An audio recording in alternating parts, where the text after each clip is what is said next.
Hey, welcome. You know that feeling when a song just gets stuck in your head? Well, have you ever wondered why? It turns out there's kind of this foundational recipe behind every single piece of music you love. And today, we're going to break that recipe down together. So, let's just jump right in with the big question. What are the secret ingredients of music? And framing it like that, it completely changes how you see music theory. It stops being this dry academic thing and becomes more like we're uncovering the secret recipe for our favorite food.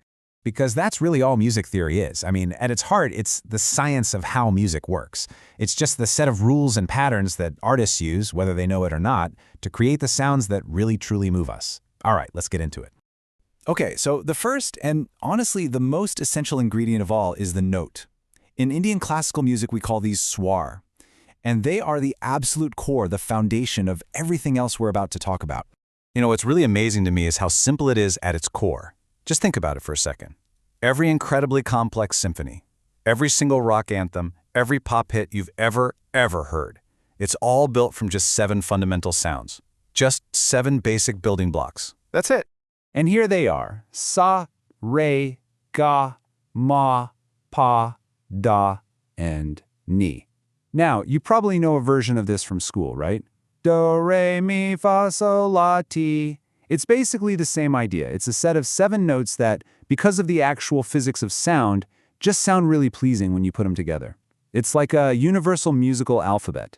And every melody you can think of, from a complex raga to something as simple as Twinkle, Twinkle, Little Star, is just a different combination of these 7 notes. But of course, notes just floating around by themselves don't really make music, do they? They need some kind of structure, a pulse, and that brings us to our next couple of key ingredients: tal and lay. Now this is great because it clears up 2 ideas that people mix up all the time: rhythm and tempo. So tal, which is the rhythm, that's the pattern. It's the cycle of beats that gives a song its groove, its backbone. But lay, that's the tempo. That's simply the speed you play that pattern at. So one is the what, the other is the how fast. And if we look a little closer at lay, or tempo, you'll see that music usually moves at one of 3 main speeds. First, you've got vilambit. That's the slow, really expressive pace. Then you have madhya, which is your medium speed. A lot of songs live right here. And finally, there's drut, which is fast, high energy, and often used to build up excitement. So let's recap. We've got our notes, the swar, and we have our pulse, the tal and lay. Now, when you put those ingredients together in a really meaningful way, well, that's when you get the soul of the song, the melody. And really, the melody is just the main tune. It's that sequence of notes that gets totally stuck in your head.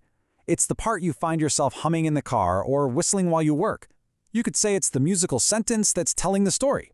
All right, so we've got the theory down. But how do we actually, bring all this to life? Especially if you're trying to learn an instrument. This is where all these concepts become really practical, useful tools. This is so cool, especially for anyone who plays a rhythm instrument like the tabla or pakawaj.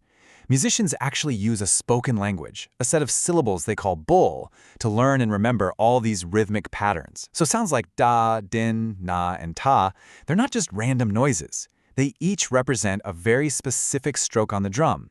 You're literally speaking the language of the instrument. So what's the big takeaway here? Why does all this matter?